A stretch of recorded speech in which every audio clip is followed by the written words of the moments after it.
ये जी पंज radio US से शबी का जो रेडियो है उसकी आज सालगिरह है, 13वीं सालगिरह।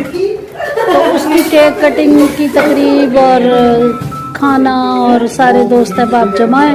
ये देखें जी हमारी शायरात जमा हैं और ये देखें ढाबे का मंजर, देखें कैसा गांव का मंजर तैयार किया गया है।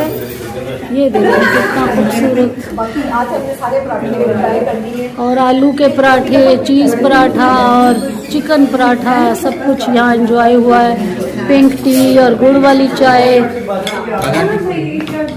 ये हमारा बच्चा है जो सारे इंतजामात कर रहा है आज के। ये देखें जी पिंड का सारा माहौल यहाँ तैयार किया गया है। ये फूल है जी पंज रेडियो के। और ये देखें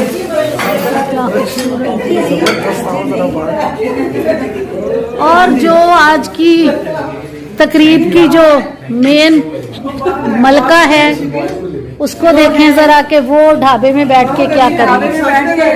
वो ढाबे में बैठ के हुक्का और केक एक साथ एंजॉय कर रही है।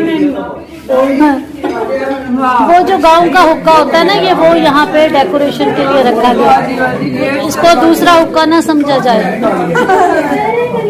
अच्छा जी ये केक है जो कि पंज रेडियो का सब खा रहे हैं। ये फरा हाशमी, कोई हमें बाहर बुला रहा है, ये एमसी कमल और ये उनकी बहन डॉक्टर सुंबल।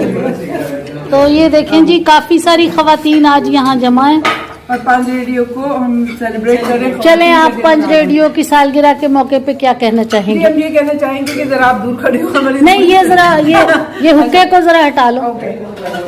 जी आप बताइए। जी हम ये कहना चाहेंगे कि आवाज़ कभी मरती नहीं है, तो कोशिश कीजिए अपनी आवाज़ों को जिंदा रखें और उसकी कोई अच्छी सी प्यारी सी बात करते रहें। पंज रेडियो जैसे आपका अपना रेडियो स्टेशन, जब दिल चाहे आप वहाँ पे तशरीफ लेके आए। और 13 साल हमें हो चुके हैं, हमें ये 7वां केक हम काट रहे हैं, हमने 13 केक काटने हैं। 13 केक काटेंगे जी? 13 cake. Congratulations for very much good. अच्छा इसका हाँ एक आइडिया है कि जहाँ बैठती है एक केक काटती है। चलें जी आपको बहुत बहुत मुबारक हो। मुझे याद है कि हम लोगों ने 5वीं सालगिरह थी पैसेंजर होटल में, जश्न पंज रेडियो हम मना रहे थे और वहाँ पे हमने 5 केक रखे हुए थे। सैयद नूर साहब कहते थे लोग तो कैंडल रखते हैं, अपने 5 केक।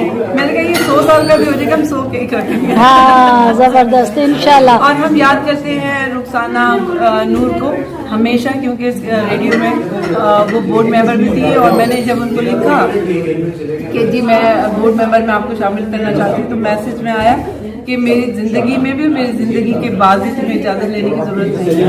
तो ये उनको मिस करते हैं, बहुत मिस करते हैं। बड़ी अच्छी खातून थी, बहुत दिलेर और बहुत मोहब्बत करने वाली, बहुत मोहब्बत करती थी हम सबसे। वो हम भी उनसे बहुत मोहब्बत करते। उन्होंने जो है ना वो एक पैच बनाया था जिसपे बाकी हम लोग चलते गए। बिल्कुल रास्ता बनता है फीमेल। चलें जी शबी बहुत मुबारक हो और इसी के साथ खुदा हाफिज।